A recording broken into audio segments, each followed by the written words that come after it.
नमस्कार, बहुत स्वागत है आपका स्वदेश न्यूज में। मैं हूं शिवाली श्रीवास्तव आपके साथ और इस खास प्रोग्राम में आज हम चर्चा करेंगे कोरोना के नए वेरिएंट लैम्डा की। कोरोना को लेकर हर दिन नए शोध और अध्ययन किए जा रहे हैं ताकि कोरोना की उत्पत्ति के बारे में ज्यादा से ज्यादा जानकारी मिल सके। हालांकि कोरोना को लेकर विश्व स्वास्थ्य संगठन ने नया खुलासा किया है। WHO ने कहा है कि दुनिया के 29 देशों में कोरोना का नया वेरिएंट मिला है जिसका नाम लैम्डा है, जबकि चिली में पिछले 10 दिनों में दर्ज किए गए मामलों में 32% मामले इसी वेरिएंट के हैं। लैम्डा नाम के इस वेरिएंट के बारे में माना जा रहा है कि यह दक्षिण अमेरिका के पेरू में पहली बार पाया गया था। अब इस वेरिएंट ने भी चिंता बढ़ा दी है। WHO ने कहा है कि इस क्षेत्र में यही वेरिएंट बढ़ते मामलों के लिए जिम्मेदार माना गया है। ब्रिटेन ने भी दावा किया है कि उसके देश में 11 दिन में मामले दोगुने हो चुके हैं और इसका जिम्मेदार डेल्टा वेरिएंट को ही माना जा रहा है। आपको बता दें, इससे पहले डेल्टा वेरिएंट ने तबाही मचाई थी। दुनिया में सबसे ज्यादा तबाही डेल्टा वेरिएंट ने मचाई है। कोरोना के म्यूटेंट और वेरिएंट की अगर हम बात करें तो डेल्टा वेरिएंट सबसे ज्यादा खतरनाक साबित हुआ है, लेकिन अब ये नया वेरिएंट जिसे लैम्डा कहा जा रहा है बहुत ज्यादा खतरनाक बताया जा रहा है। WHO का मानना है संक्रमण के इस नए वेरिएंट के आगे एंटीबॉडी पे असर है और चिंता जताई जा रही है कि यह वेरिएंट कहीं दुनिया भर में फैल ना जाए, क्योंकि अगर ऐसा हुआ तो स्थिति को काबू पाना बहुत ज्यादा मुश्किल हो जाएगा। WHO ने यह भी कहा है कि इस तरह का जो वेरिएंट सामने आया है उस पर हमें शोध करने की जरूरत है, क्योंकि इसके बारे में अभी इतनी ज्यादा जानकारी नहीं मिली है, लेकिन ये चिंता का विषय है। लैम्डा नाम का ये वेरिएंट माना जा रहा है दक्षिण अमेरिका के पेरू में पहली बार पाया गया था और तब से इस क्षेत्र में ज्यादा मामले बढ़े हैं। पिछले 60 दिनों में 32% मामले इसी वेरिएंट के सामने आए हैं। अगर हम चिली की बात करें तो पिछले 60 दिनों में 32% से ज्यादा इस वेरिएंट की चपेट में आ गए हैं। देश में कोरोना का ये नया वेरिएंट मिला है जिसका नाम लैम्डा है। आपको बता दें, लगातार दुनिया कोरोना से जूझ रही है। कोरोना के नए नए वेरिएंट और स्ट्रेन का सामना दुनिया को करना पड़ रहा है। ऐसे में हर दिन नए शोध और अध्ययन किए जा रहे हैं। कोरोना को लेकर नई नई रिसर्च की जा रही है, जिस पर एक के बाद एक कई तथ्य निकलकर भी सामने आ रहे हैं। और अब ये नया वेरिएंट लैम्डा जिसे कहा जा रहा है काफी खतरनाक माना जा रहा है। माना जा रहा है कि चिंता जताई जा रही है इस वेरिएंट पर। इसी पर आज करेंगे चर्चा। हमारे साथ डॉक्टर PK गुप्ता, पूर्व IMA अध्यक्ष जुड़ गए हैं। वहीं डॉक्टर करण पीपरे, पूर्व सुप्रिंटेंडेंट रायपुर एम्स से हमारे साथ जुड़ गए हैं। बहुत बहुत स्वागत है सर आप दोनों का स्वदेश न्यूज में। डॉक्टर PK गुप्ता, लगातार नए नए स्ट्रेन सामने आ रहे हैं, लगातार नए नए वेरिएंट्स हम कह लें तो सामने आ रहे हैं कोरोना के, लेकिन अब चिंता जताई है WHO ने लैम्डा की, क्योंकि ये बहुत ज्यादा खतरनाक माना जा रहा है। इससे पहले हम ऑलरेडी डेल्टा वेरिएंट से गुजर रहे हैं। ये वायरस शुरू से हम लोगों ने बताया कि ये RNA वायरस है। जैसे वायरस के प्रकार होते हैं, DNA वायरस, जैसे HIV, बहुत से वायरस है जो DNA वायरस है, लेकिन ये वायरस जो है वो RNA वायरस है, जिसकी जो प्रकृति होती है वो म्यूटेशन की होती है। ठीक है, कुछ म्यूटेशन जो बहुत ही कंटेजियस होते हैं, कुछ म्यूटेशन जो है लेस कंटेजियस होते हैं। तो ये तो स्थिति आनी थी और आ रही है। हाँ, इसमें इसका असर ऐसा नहीं होना चाहिए कि हम वैक्सीनेशन को कहीं पीछे छोड़ दें। वैक्सीनेशन से डेफिनेटली एक इम्यूनिटी डेवलप होगा और जो प्रोटोकॉल है उसका पालन करते हुए हम इस पर नजर रखें कि डेल्टा वेरिएंट कंटेजियस तो है, लेकिन कितना ये विरुलेंस कॉज करेगा, कितनी पैथोजेनिक होगा, ये अभी स्टडी का विषय है। लेकिन जो बच्चे संक्रमित हुए हैं उसमें ये देखा गया है कि उसमें जो सीवियरिटी है वो उतनी नहीं है। ICU में जाने की जरूरत नहीं पड़ी, बच्चे ठीक हुए। कई बार तो ऐसा भी देखा गया स्टडी में कि सीरो सर्वे में एंटीबॉडीज बच्चों में पाए गए। अभी ईस्टर्न यूपी के बच्चों की स्टडी हुई, 80% से ऊपर जो एंटीबॉडीज बन गए हैं लोगों में। तो ये वेरिएंट तो आएंगे, क्योंकि जीनोमिक सीक्वेंस स्टडी होती है, जीनोमिक स्टडी होती है। 1000 सैंपल लिए गए, उसमें जीनोमिक स्टडी की गई, तो कुछ वेरिएंट्स मिले। क्योंकि वायरस भी अपने हिसाब से अपने एडेप्टेबिलिटी उसके अंदर भी है। वो देखता है कि कैसे हम अपने आप को इस विषम परिस्थिति में अडॉप्ट करें। इससे सर्वाइवल फॉर द फिटेस्ट होता है, उसी तरीके से वायरस में भी है।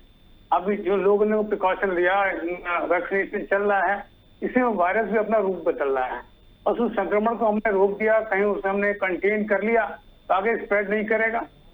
अगर स्प्रेड करता भी है तो इसकी जो मारक क्षमता है उतनी नहीं होगी बच्चों में। तो ऐसा एक स्टडी आ रहा है क्योंकि ये वायरस इवॉल्विंग है, हम इमीडिएट किसी कंक्लूजन पे नहीं पहुंच सकते हैं। जैसे जैसे चीजें आ रही हैं उसी हिसाब से चर्चा भी हो रही है, डॉक्टर्स उसका अध्ययन कर रहे हैं और जीनोमिक सीक्वेंस हो रहा है, उसमें हम पता कर रहे हैं कि डेल्टा वेरिएंट है, उसके आगे का जो वेरिएंट अभी आपने जिक्र किया, इसमें अमीनो एसिड का थोड़ा सा परिवर्तन होता है, जीनोमिक सीक्वेंस में पकड़ में आता है। अदरवाइज जो रूटीन आरटी-पीसीआर हो तो उसमें केवल कोविड-19 का ही जिक्र रहेगा, लेकिन जो जीनोमिक सीक्वेंस है उससे वेरिएंट पता लगता है। तो उससे सरकार अपने स्तर से प्रयास कर रही है और उसको आइडेंटिफाई करने की कोशिश कर रही है। जहां भी कोई भी केस मिल रहा है उसको कंटेन करने की कोशिश हो रही है और ये स्प्रेड नहीं करेगा, ऐसा मतलब डॉक्टर्स का भी और सरकार का भी प्रयास। बिल्कुल डॉक्टर पीके गुप्ता, वहीं आपसे ये भी सवाल कि जिस तरह से तीसरी लहर आने की भी आशंका जताई जा रही है, लगातार शोध भी कोरोना पर होते जा रहे हैं, अब ये भी कहा जा रहा है कि 1.5 से 2 महीने में तीसरी लहर भी जो है आ सकती है। ऐसे में कितनी सावधानियां बरतने की इस वक्त जरूरत है, क्योंकि बच्चों को भी प्रभावित कर सकती है तीसरी लहर, लगातार शोधकर्ता ये बात भी कह रहे हैं। इसके लिए देखिए, जो वैक्सीनेशन हमारे पास जो अवेलेबल एक टूल है उसको अधिक से अधिक लोगों को अपने आप को वैक्सीनेट कराना है, स्पेशली जो बच्चों के पेरेंट्स हैं जिनके बच्चे 18 साल से छोटे हैं, 12 साल से कम हैं, वो सबसे पहले कतार में जाके या वॉक इन करके या जैसे भी उनको स्लॉट मिले इमीडिएटली वो लोग वैक्सीनेट कराएं, क्योंकि ये जो हमारे पास टूल है यही हमें पेंडेमिक से बचाएगा। और जहां तक सवाल है कि बच्चों में आ भी रहा है तो उसमें एंटीबॉडी सर्वे किया गया है, उसमें देखा जाए कि 90% बच्चे जो है वो एंटीबॉडीज उनके अंदर डेवलप हो गए हैं। तो एक सतर्कता है लोगों में एक सरकार भी अपने तरफ से प्रयास कर रही है, आईसीयू बन रहे हैं बच्चों के लिए। हो सकता है कि लोगों के प्रयास से थर्ड वेव ना भी आए, अगर आए भी तो उसकी तीव्रता कम हो। तो ये लगातार जो वेरिएंट की बात हो रही है ये तो एक्सपेक्टेड था, क्योंकि ये आरएनए वायरस है। आरएनए वायरस की प्रकृति होती है परिवर्तन, उसका अपने अपने को रूप बदलता जाएगा, लेकिन उसमें ये मुझे देखना इस स्टडी में कि कौन सा वेरिएंट कितना कंटेजियस है। ज्यादा कंटेजियस उस हिसाब से ज्यादा प्रिकॉशन लेने की जरूरत है, कंटेजियस है ज्यादा लेकिन वो लेस पैथोजेनिक है, मतलब वो शरीर पर उतना असर नहीं डाल रहा है। थोड़ा सा फीवर हुआ, थोड़ा सा माइल्डिया हुआ और बच्चा ठीक हो गया, लेकिन उसको हम लोग कहते हैं ज्यादा पैथोजेनिक का मतलब हो कि आईसीयू में जाने की जरूरत पड़ गई, पीडियाट्रिक आईसीयू में जाने की जरूरत पड़ गई। तो ऐसा अभी जो स्टडी है उसमें अभी देखने को नहीं मिल रहा है, ये कंटेजियस तो है, इसे अलर्ट रहना पड़ेगा। बिल्कुल डॉक्टर करण, जिस तरह से अब ये क्योंकि अल्फा बीटा गामा जिस तरह से अभी तक तबाही मचा चुके हैं, अब डेल्टा वेरिएंट जो है ऑलरेडी तबाही मचा रहा है, ऐसे में लैम्डा नाम का एक और अगर हम कहें स्ट्रेन या वेरिएंट सामने आ रहा है, तो क्या कुछ इसके लिए, क्योंकि कहा जा रहा है कि चिंता जताई जा रही है कि ये जो है रोग प्रतिरोधक क्षमता को बहुत ज्यादा नुकसान पहुंचा रहा है और एंटीबॉडी के भी विरोध में है। कोविड-19 का लगभग 14-15 माह का हमारा जो अनुभव है वो पूरे विश्व का देख करके scientist, IMA, WHO, America, England, Europe, Australia, सभी के वैज्ञानिक, चिकित्सक, हमारे हिंदुस्तान के समस्त रिसर्चर्स और जो डॉक्टर्स हैं, जो टीम है, वायरोलॉजिस्ट हैं, पैथोलॉजिस्ट हैं, ये एक ही वायरस है जो कोविड-19 इसका नाम दिया गया है, जो दिसंबर 2019 में इसका खोज हुआ है और इसने जो इन्फेक्शन फैलाया, जिसकी मार्च हिंदुस्तान में मार्च 2020 से जो केस आना शुरू किए हैं और जो लक्षण थे उसमें अभी ऐसा कोई बदलाव गंभीर देखने को नहीं मिला है। इसलिए शुरू से सभी लोग कह रहे हैं कि भयभीत होने की जरूरत नहीं है, लेकिन सतर्क रहना बहुत जरूरी है, जागरूक रहना जरूरी है।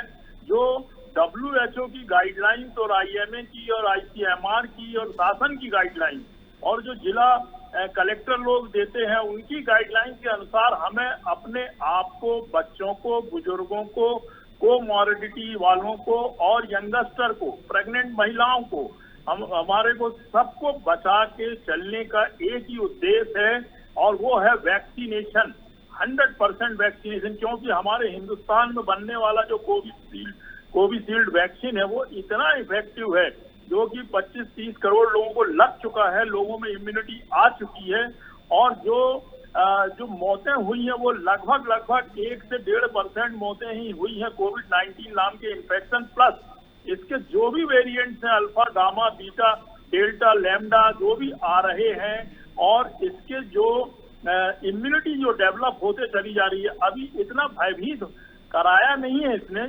हम लोग चर्चा जरूर कर रहे हैं कि अगर पैथोलॉजिस्ट या वायरोलॉजिस्ट ने इसका साइज से बदला हुआ, क्योंकि जैसा डॉक्टर साहब गुप्ता जी ने बताया, बहुत अच्छी पैथोफिजियोलॉजी, इसके रंग, रूप, प्रकार और कैसे चेंज होता है, आरएनए वायरस है। मैं समझता हूँ वायरस अपने आप को जिंदा रखने के लिए, और इन्फेक्शन, वो भी बहुत चालाक है, हमसे ज्यादा चालाक वायरस है कि वो अपने आप को, एक तो फोटोकॉपी बहुत ज्यादा करता है, सेल के अंदर ही हमारे जो राइबोसोम्स होते हैं उसमें एक कीटाणु जाता है, उसकी ढेर सारी फोटोकॉपीज हो जाती है, वायरल लोड बॉडी में हो जाता है और फैलता है फिर उससे। लेकिन फिर भी इसने इतनी करोड़ पॉपुलेशन वाली जनता में किसी को भी ज्यादा परेशान नहीं किया है। हाँ, ये जरूर है कि जो लंग इन्फेक्शन से या डायबिटीज से या और दूसरे इन्फेक्शन से खत्म हुए हैं, वो उनकी संख्या ज्यादा है, और अच्छे होने वालों की रिकवरी रेट बहुत ज्यादा है। वैक्सीनेशन बहुत बढ़िया चल रहा है, शासन खुद इससे चिंतित है, इसको बचाने के लिए, अपने देश की जनता को बचाने के लिए लगातार वैक्सीनेशन हो रहा है, तो भयभीत होने की आवश्यकता नहीं है। और जो इसका जो लैम्डा का जो नेचर है, अभी देखेंगे 2-4 दिन ही हुआ, सुनने में आया डेल्टा के बाद लैम्डा, और इसके पहले इसी के जो कॉम्प्लिकेशंस और इम्यूनिटी डाउन होने से जो ब्लैक फंगस और येलो फंगस और ग्रीन फंगस, ये सब एक 2 चर्चा यहाँ वहाँ भर केस मिले हैं, और ये होते थे, ये हमने पढ़ा है, ये किताबों में है, इसके इंसिडेंसेस हैं, वर्ल्ड वाइड हैं, और ये इस प्रकार से होते हैं। तो इसमें किसी प्रकार से फियर की जरूरत नहीं है, घबराने की जरूरत नहीं है, और मास्क लगाएं, डिस्टेंसिंग का पालन करें, अनावश्यक फिर भी अभी भी भीड़ में कम से कम साल भर ना निकले तो अच्छा है।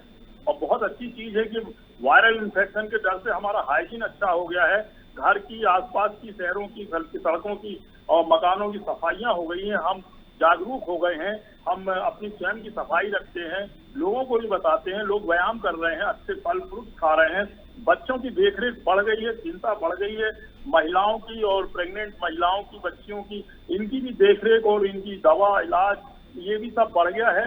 हाँ, अगर किसी प्रकार से इसके जो केस है वो बढ़ के, अभी तो देखिए केस पॉजिटिव घट रही है, घटती चली जा रही है, लगभग 50,000 पे आ गई। अभी कुछ दिन पहले, 1 महीने पहले 4 लाख पे थी, जो हिंदुस्तान में 50 लाख के आसपास पे आ गई है।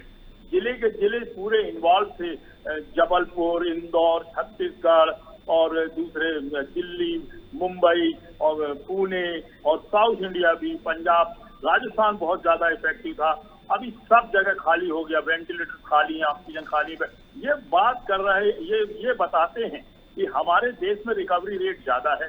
वायरस का एक लहर तो आई, उसकी वेव तो आई, एक करंट तो आया, उसके बाद से वो उतना घातक फिर भी नहीं है और अच्छा हो रहा है।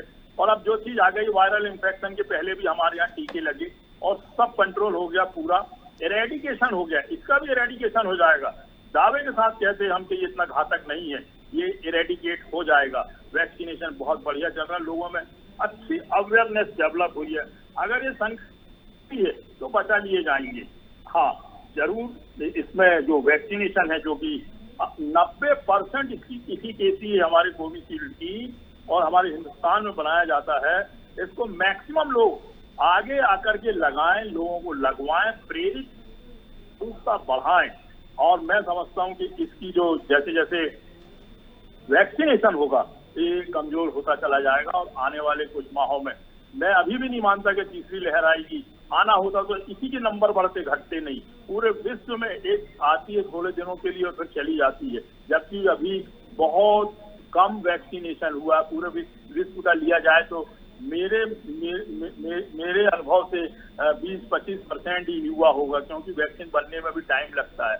हमें भी कम से कम 1-1.5 साल लगेगा, तब कहीं 100% गोल अचीव होगा वैक्सीनेशन का।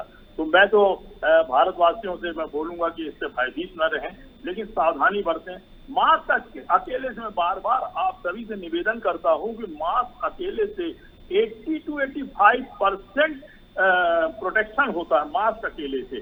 5-10% आपका डिस्टेंसिंग है और सैनिटाइजेशन है, हाइजीन है और अच्छा डाइट है और सब अच्छे रहेंगे और डरने की जरूरत नहीं। चर्चा में जरूर है, चर्चा में है इसीलिए है कि अभी ये जो भी लोगों को ग्रसित करता है, संक्रमित करता है या मारता है, तो लोगों में भयभीत होते हैं, लोग उससे डरते हैं, इसीलिए चर्चा में है।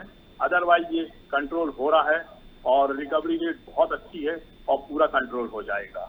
जी डॉक्टर पीके गुप्ता, एंटीबॉडीज को भी बेअसर कर सकता है इस वेरिएंट के बारे में जो कहा जा रहा है कि एंटीबॉडीज जो है उसको भी बेअसर कर सकता है, तो कितनी ज्यादा चिंता बढ़ रही है? क्योंकि WHO ने साफ तौर पर कहा है कि इस पर शोध की जरूरत है।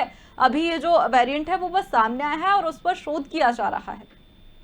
देखिए, डेफिनेटली चर्चा का विषय बना हुआ कि ये एंटीबॉडीज जो शरीर में बने हैं एक्सपोजर के बाद या वैक्सीनेशन के बाद, उनको बाईपास कर सकता है।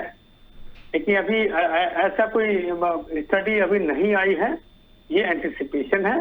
और जहां तक आपने बात किया वेव का मतलब होता है कि वो आएगा और फिर जाएगा, बस उस दौरान हमें अपने आप को बचा के रखना। हाँ, वेव का जो हाइट है वो कितना हम कंट्रोल कर सकते हैं, वो हमारे अपने सावधानी पे, सरकार के सतर्कता पे, वैक्सीनेशन पे, सोशल वैक्सीनेशन जिसको हम कह सकते हैं, मास्किंग जो बैरियर का काम करेगा।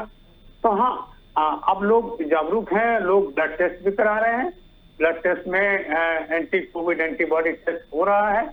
हम लोगों ने महसूस किया कि अगर 10 मरीजों का आज की तारीख में जो रिफर्ड केसेस हैं या लोग अपने मन से जो करा रहे हैं, उसमें 9 केसेस में एक कोविड एंटीबॉडी पॉजिटिव आ रहा है। अपने आप में अच्छी बात है। इट मीन्स या तो लोग एक्सपोज हुए हैं या वैक्सीनेशन के बाद, लेकिन मेजॉरिटी जो एक्सपोज हुए हैं उनमें एंटीबॉडी डेवलप हुई है। हो सकता है कि ये हर्ड इम्यूनिटी डेवलप हो। अभी ईस्टर्न यूपी में गोरखपुर में स्टडी हुई, उसमें देखा गया कि 80% बच्चों में एंटीबॉडी डेवलप हो गए, क्योंकि वहाँ तैयारी बहुत अच्छी है। बच्चों को बचाने के लिए उनको आईसीयू में अगर जरूरत पड़े तो सारी सुविधाएं डेवलप हो रही हैं। अभी एम्स के डायरेक्टर ने कल ये बात कही कि जो तीव्रता आएगी उतनी इंटेंसिटी नहीं होगी, बच्चे प्रभावित कम होंगे, क्योंकि उनके अंदर एंटीबॉडीज बन रहे हैं। अपने आप में एक सुखद बात है। एंटीबॉडीज लोग टेस्ट करा के लेना भी चाह रहे हैं और सरकार भी अपने स्तर से सीरो सर्वे कर रही है। रैंडम सैंपल लिया कि भाई इसमें बॉडीज डेवलप हुए कि नहीं, तो देखा गया बच्चों में उनको तो वैक्सीनेशन भी नहीं हुआ, बच्चे एक्सपोज भी ज्यादा नहीं हुए, लेकिन उनके पेरेंट्स या उनके दादा नाना जो भी एक्सपोज हुए उसके वजह से उनके अंदर एक एंटीबॉडी डेवलप हुआ। तो ये जो एक एंटिसिपेशन है कि बाईपास करेगा एंटीबॉडीज को, इसको अभी मैं पहले उससे चर्चा सकता हूँ, क्योंकि अभी अध्ययन नहीं आया है, ऐसा कोई स्टडी अभी नहीं आई है। देखिए एक अंदेशा है, क्योंकि वेस्टर्न वर्ल्ड का एक वायरस जो है वहाँ पर काफी अध्ययन हो रहा है, वो बातें छन के इंडिया तक आ रही हैं, आप लोग चर्चा भी कर रहे हैं। लेकिन जो वेरिएंट है वो तो RNA वायरस है, ये वेरिएंट डेवलप होगा, वो वेरिएंट कितना लीथल होगा ये देखने वाली बात होगी। लेकिन वैक्सीनेशन से डेफिनेटली जो उसकी जो मारक क्षमता वो कम होगी, ऐसा हम लोगों का पूरा विश्वास है। और जो स्टडी अभी भी देखी गई है प्रैक्टिकल ऑब्जर्वेशन में कि आईसीयू की जरूरत जिनको पड़ी है उसमें 98% तक लोगों ने वैक्सीनेशन नहीं कराया था। इसका मतलब केवल 2% या 1 से 2% लोग ही हैं जो भी कोमॉर्बिड थे। कोमॉर्बिड का मतलब एसोसिएटेड कोई और भी बीमारी थी, उनको डायबिटीज, हाइपरटेंशन, एल्डरली। मैं तो यहाँ कहूंगा कि पोस्ट कोविड की प्रॉब्लम बहुत आ रही है और ये अक्सर मिल्खा सिंह जी का आज खबर आया, ही वाज अराउंड 85+, उनको कोविड हुआ था, कोविड से उन्होंने लड़ा और अपने आप को विजय प्राप्त किया जी। और कोविड नेगेटिव आ गए थे, लेकिन अभी भी अखबार में है कि कोविड से मौत नहीं, कोविड से मौत नहीं हुई है। नेचुरल डेथ भी तो हो सकती है, कोमॉर्बिडिटी, एज, कई फैक्टर्स हैं। तो हमें उस तरीके के न्यूज से भी बचना है जी। बेहद अहम बात डॉक्टर पीके गुप्ता आपने इस वक्त कही है, बेहद अहम बात डॉक्टर पीके गुप्ता आपने इस वक्त कही है कि इस तरह से कुछ जो जानकारियां हैं वो भी लोगों में भ्रम कह लें या फिर उनके मन में भय भी पैदा कर रही हैं। चाहे हम वैक्सीनेशन को लेकर देखें, लगातार वैक्सीनेशन को लेकर जो भी भ्रम लोगों में हो रहा है उसका नतीजा है कि लोग ग्रामीण क्षेत्रों की अगर हम बात करें तो वैक्सीनेशन से ज्यादा डर रहे हैं, जबकि हमारी भी लगातार यही अपील है। डॉक्टर्स से भी हम जब भी बात करते हैं उनकी भी यही संदेश, उनकी भी यही सलाह कि वैक्सीनेशन ज्यादा से ज्यादा करवाया जाए, क्योंकि कोरोना के खिलाफ हमारे पास एकमात्र हथियार वैक्सीनेशन ही है फिलहाल। और जितना ज्यादा वैक्सीनेशन होगा उतना ही हम अपना और अपनों का ख्याल रख सकेंगे। बहुत बहुत धन्यवाद आप दोनों का इतनी महत्वपूर्ण जानकारी हमारे साथ साझा करने के लिए। तो विश्व स्वास्थ्य संगठन ने कोरोना का एक और नया वेरिएंट पाए जाने की पुष्टि की है, जिसे लैम्डा कहा गया है। इसकी चपेट में अब तक 29 देश आ चुके हैं। WHO का मानना है इस पर एक शोध की जरूरत है, लेकिन हम आपसे लगातार कह रहे हैं कि घबराएं नहीं, जागरूकता जरूरी है, लेकिन भ्रमित ना हो। वैक्सीनेशन करवाएं, अपना ख्याल रखें, अपनों का ख्याल रखें। तब तक के लिए मुझे दीजिए इजाजत। देखते रहिए स्वदेश न्यूज। नमस्कार।